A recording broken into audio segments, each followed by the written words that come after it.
Good day and welcome to Caribbean Connect. I am Rayan Carsenhout, your host for this episode.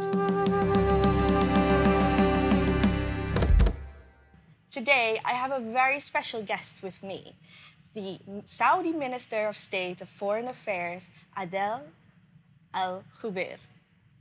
His Hello. Excellency, thank you for joining us today. You're welcome. It's my pleasure. I must firstly extend my warmest welcome to Suriname and ask you, how has your experience been so far following the invitation to the 43rd CARICOM Conference of Heads of Government? Thank you very much for the welcome. It's been a tremendous welcome for me in Suriname. This is my second visit in 6 months. I'm very impressed with the country. I'm very impressed with the people, and I'm very glad to be able to participate in the summit of the CARICOM countries, with whom we want to build a very broad and deep and important relationship moving forward. Certainly, you mentioned this is your second visit, you said? Yes, I was here in February, but only for 2 hours. Only for 2 And I promised I would come back, and here I am. And we want to explore opportunities between Saudi Arabia and Suriname on one hand, and Saudi Arabia and the CARICOM countries on the other hand. We have a lot of commonalities that we can take advantage of for the benefit of both of our societies. We believe that we have a very similar worldview. We believe in the sovereignty of nations, in the principle of non-interference, in international law. We believe in the peaceful resolution of disputes. We believe in focusing internally. We believe in empowering youth and women. We believe in instilling a culture of tolerance and diversity. We believe in connecting with the world. And these are principles that I believe Suriname and the CARICOM in general share with the Kingdom of Saudi Arabia. Now, we also have complementarity. Yes. We are very committed to the environment and to combating climate change. We are a desert nation. You are the CARICOM countries are mainly island nations. You are both in a way, but not there is desert. You have rainforests. We wish you could give us some of your trees. But we're committed to a global agenda of dealing with environmental issues and climate change. We are committed. We believe that there are complementarity in terms of investment and trade, whether it's in energy, whether it's in gas, whether it's in oil, whether it's in hydrogen, whether it's in hydropower, solar power, electric power, whether it's in agriculture, whether it's in infrastructure, in healthcare, and tourism. I mean, there are tremendous opportunities between the Kingdom of Saudi Arabia and CARICOM in general, and Suriname in particular. Suriname also is a founding member of the Organization of Islamic Countries. Yes. And has played a role ever since. So there are also cultural links. Indeed. And there are many things that we can bring to the table to take advantage of that will benefit both our people. The challenge was distance. Yes. And we have decided that we will not let distance be an obstacle to better relations. And we believe that 90% of life is showing up. If we don't connect, if we don't meet, if we don't visit, we miss out on a lot of opportunities that can benefit both of our people. You have mentioned many points in which I want to delve in further. But before I go ahead, you mentioned the distance. Do you foresee any improvements in the travel connections between Saudi and Suriname? Because, of course, Suriname borders Europe, is also in the Caribbean, but is also part of South America. It's quite, would you say, a hub, perhaps, for traveling? I hope that we will be able to facilitate both travel and transportation between the Kingdom of Saudi Arabia and Suriname. I'm not in the transportation industry, so I can't tell you how assessments are made with regards to this. But what I can tell you is that we in Saudi Arabia are committed to improving and broadening and deepening our relationship with Suriname and with the CARICOM countries. And that includes trade and investment, and that includes transportation and logistics and ease of travel between individuals on both sides. How that exactly is done is really not, that's not my expertise, but I do know that both sides are committed to facilitating that. And it will happen, I have no doubt. I just can't tell you how and when. Indeed, the commitment is important before the developments and the processes are being put in place. Yes. So indeed. But yes, of course, you are here for the 43rd CARICOM conference. Are there any agenda points on the CARICOM listing that have piqued your particular interest or have gathered your attention? All of them. All of We have, like I said, we are interested in building partnerships. We are interested in building bridges. We are interested in deepening friendships. We are interested in promoting trade and investment. We are interested in coordinating to deal with the challenges of climate change. We are interested in making sure that we, as developing countries, protect our agenda and our interests when it comes to global events or conferences, so that our voice is heard and our voice is strong. So we have all of this is something that's in place. We are looking at how we can increase the contact. As we speak, we have a large delegation from Saudi Arabia going to meet with the Caribbean countries on investment, and this will be in the Dominican Republic, Yes. CAIPO headquarters. There will be representatives from our Sovereign Wealth Fund, from our Saudi Development Fund, from our Export-Import Bank, from our oil company, from from petrochemical companies.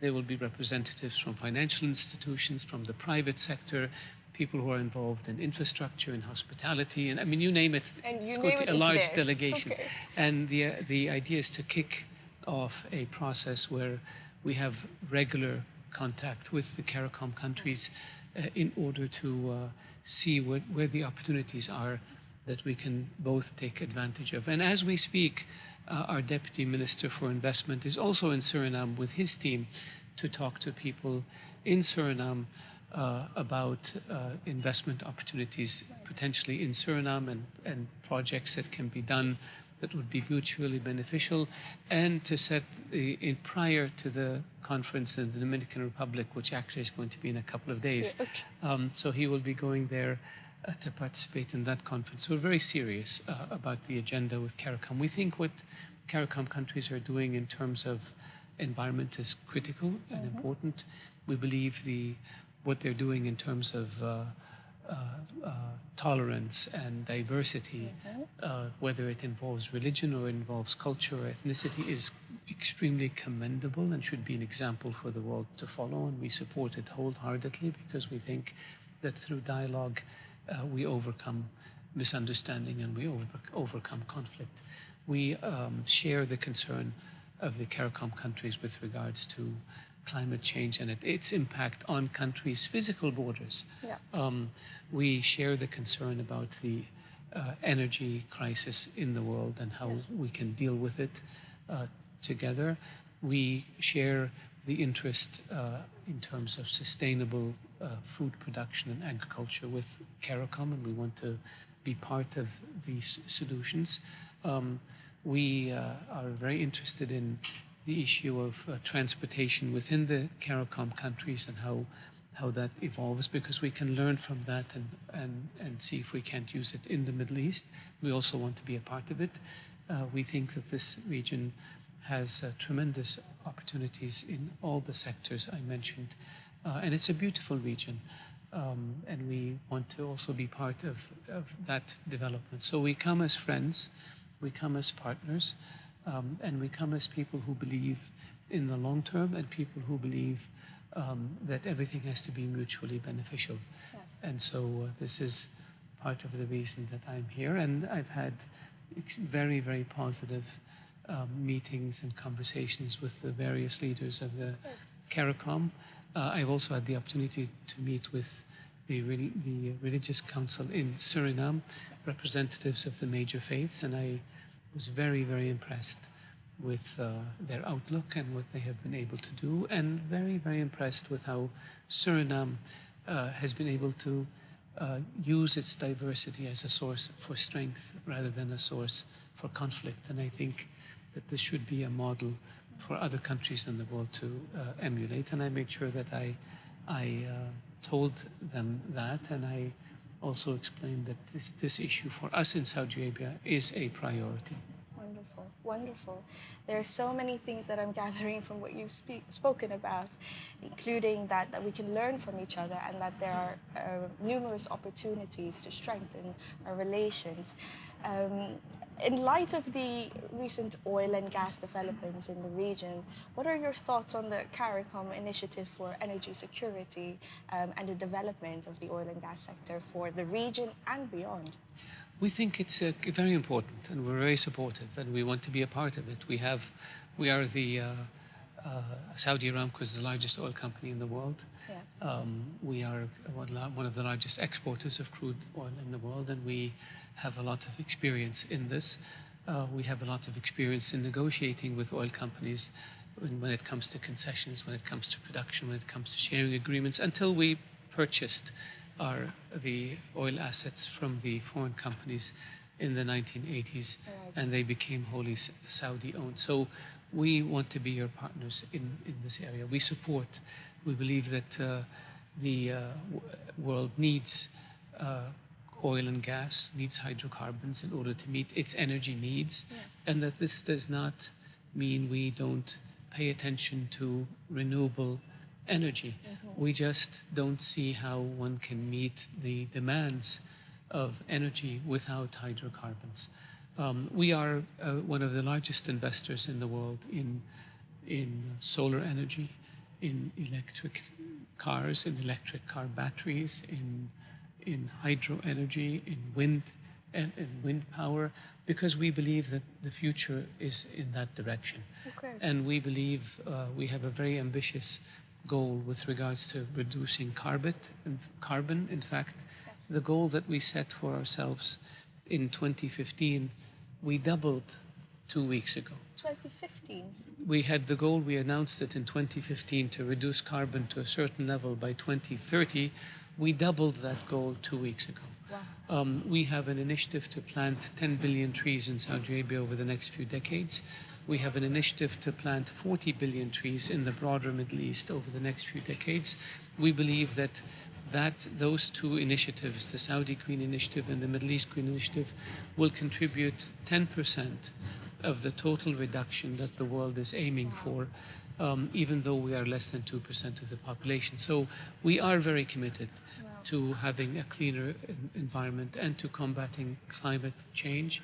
But we believe that one has to be realistic and scientific about it and not emotional.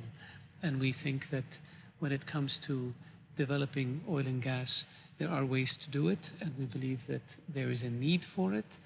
People, unfortunately, talk about reducing production, but then when production drops and the price goes up, everybody is screaming and saying, produce more oil.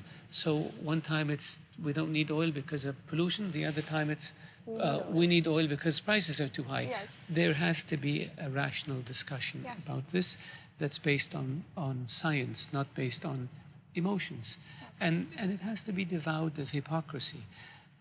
We have our friends in Europe tax our oil at more than 200%, and they say part of it is in the name of the environment. Right. Okay, then why are they subsidizing coal, which is a bigger polluter than oil? If it's about the environment, then tax coal. There are other areas where we can deal with reducing gases that damage the ozone. Bovines, cows and sheep. Can we study what we feed them so we can have reductions in it? There are other ways of reducing consumption of energy. If everybody checked their tire pressure every time they put gas in their tank, we would have properly inflated tires and we would consume less gasoline.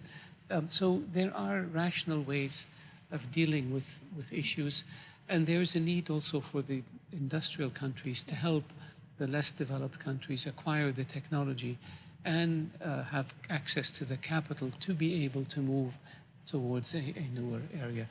In Suriname, you're fortunate in that you are a carbon negative country. Indeed. You actually export oxygen. That's why we want some of your trees in Saudi Arabia. There are other countries are not, and so everybody needs to do whatever they can The to protect. majority are not, in fact. Correct, and we need to do whatever we can to protect the environment in order to leave our children and grandchildren with a world that hopefully is better and cleaner than the one we inherited. But in order to do this, we need to be rational. We have the technology as human beings to deal with this problem. And we have the capital as countries to fund this issue. What is lacking is a serious, rational debate that's based on logic and science, not based on emotions. And that's what I hope we will move towards. And in that sense, I believe, going back to make a long story short, I'm sorry. No. To make a long story short, your point about the energy initiative of the Caribbean, because we think it's rational. Right. It's a rational approach to generating energy. It's a rational approach to generating wealth, which then can be employed to acquire technology, which then can be employed to develop alternatives. So we are supportive of it. And we further reinvested in social initiatives, because that, of course, needs funding as well. Yes. Yes. It's, we have a problem with pollution that was accumulated over 120 years. Who's responsible for it? So there has to be, those responsible need to step up and contribute to reducing the accumulation that happened over the past 120 years since the Industrial Revolution. Yes. And we know who those are. Yes. Then we have the current input of pollution, where all of us are responsible and need to do whatever we can to stop it. And some countries just can't afford it. Some countries have to burn their fields every few years because they can't afford fertilizer. And in the process, they contribute to global warming. Okay, are we telling those countries you have to starve because you can't burn your fields? Or are we going to give them the fertilizer to allow them to fertilize their field and produce food to feed their people and to export? Yes. And I think the second approach is the better approach. So instead of lecturing, we should be offering support.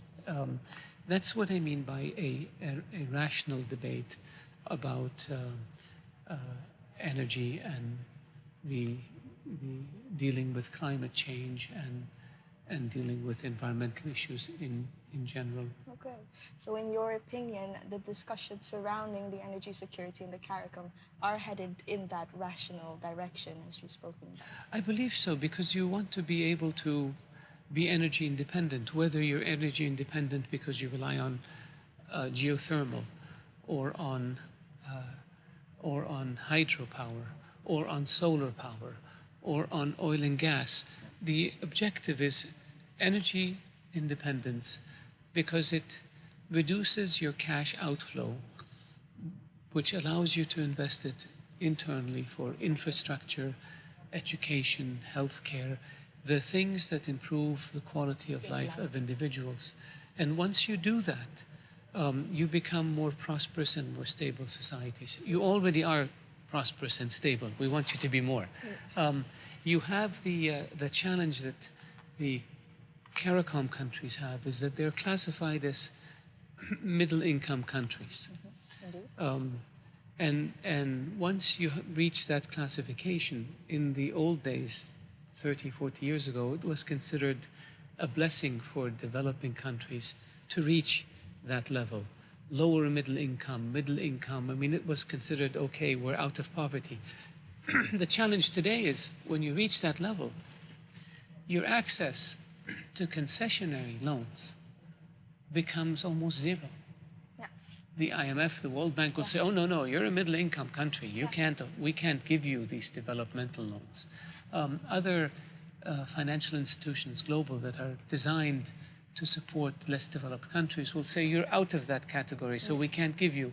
And meanwhile, the major banks, and again, I'm not a banker, so excuse me if I don't get this right, but meanwhile, the money center banks or the global banks will say, but you don't qualify income-wise for me to give you this loan. No, indeed. So the banks that give you the soft loans say your income is too high, and the commercial banks say your income is too low. And so you're in that category where yesterday at the opening of the CARICOM, the Secretary General of the United Nations spoke about this challenge of Yes. how do you make these This change for these loans yes. possible for countries in that category. And I think this again, this is for us in Saudi Arabia. We are a key contributor to international financial institutions, and we are one of the largest providers of foreign assistance in the world. To us, this is important, and hopefully we will be able to work and find a way around it. Wonderful, wonderful. Thank you so much. There's so much I want to just continue on and talk about. However, there's one last thing that I wanted to ask you, and that was on the food security. You've seen Suriname a bit, you've seen our forests, you've seen our lands. There's huge potential for agricultural production for the region and abroad, and of course the interest to create food security. It's not just Suriname, of course, yes. We also have Guyana and Belize. What is your opinion, what are your thoughts on the processes to develop food security? We are a country that is the size of Western Europe, 1/3 the size of the United States. And we don't have one river. We don't have one creek. Wow. So we're a desert country. And we live in an environment where, because of desertification in the broader Middle East, we see more dust storms, we see more, and consequently you see what comes with it in terms of health, yes, respiratory issues and so forth. So we live in a very challenging environment. And with regards to agriculture, when you don't have the water, you can't produce. So we have to be very efficient in how we produce vegetables and fruit in order to preserve our aquifers. And we use technologies like drip irrigation and so forth in order to be able to maximize the amount we can grow while minimizing the amount of water that we use. We also have investments and are looking to partner with outside Saudi Arabia, where we invest in agriculture elsewhere in countries that are blessed with a surplus of water. And then we become a customer by buying the output. Yes. So we help countries develop their agricultural industries and become more efficient, and then we become a customer for those products. So it's a win-win for both sides. So I look at and then when it comes to agriculture, we also have to be aware or cognizant of the fact that we need to do it in an environmentally friendly manner. So you get into sustainable agriculture. Can you produce the energy you need for agriculture through solar, through wind, and that makes it sustainable. Yes. And again, we are very, very supportive of these efforts. And I know that your country and in this region, people are looking at this. We are looking at, can we work with you and others in the region? We already are in a number of countries for livestock, whether it's beef, whether it's sheep, whether it's poultry. We are looking at vegetables and fruits. Can we work as partners and investors in agricultural production, and then we become a customer? So that's something that we're looking at closely. We have a number of projects in South America, and we want to look at projects in the CARICOM. You asked me about what we think of what you're doing. Yes. We are totally supportive, and we think that that's absolutely the way to go. Whether we become a part of it as a partner, whether we become a client, that's secondary. But in terms of, would I support something like this if I were a Surinamese? Absolutely. I think it's absolutely the way to go. You want to make sure you have food for your people. We can't live without food. And number two is it generates jobs. Yes. And number three, it generates income for the country if you have efficient production to where you can export some of it. So I see absolutely nothing but positive things. And I think that you in Suriname and in the broader Caribbean have a leadership that has emerged in the recent past, the last few decades, that looks forward and that is practical and pragmatic and non-ideological, like us, and that seeks to look for opportunities and that seeks to generate wealth for its people. And you have people in the Caribbean who demand this. And so between that combination, I think you are moving towards, you are making the right decision, and you're moving towards dealing with your challenges in a very rational, I believe, and in a very effective way. Now, we can't do anything about a hurricane, or we can't do, these things are acts of God, but we can try to minimize their impact by being prepared, and we can try to make our economies and our societies more stronger so that they can withstand any negative impacts that might happen because of natural calamities. Become more resilient. Yes, and I think people in CARICOM are very resilient and very resourceful. And I think, again, it's your diversity is a source of strength, and your tolerance is a source of strength. And so long as you can maintain that and develop that, you have nothing but positive things to look forward to. I'm a big, big believer in the Caribbean countries, and I'm a very big believer in Suriname, and I believe you have a tremendously positive future in front of you, and I wish you all the best, and I hope that we will be with you during this journey. Well, thank you so much for joining us today and sharing your thoughts, stressing the importance of making rational decisions, and of course the mutual interest, mutual responsibility we have to move progress along. Thank you so much. Not at all. Thank you. Pleasure. And thank you for joining us today, and we will see you the next time on Caribbean Connect.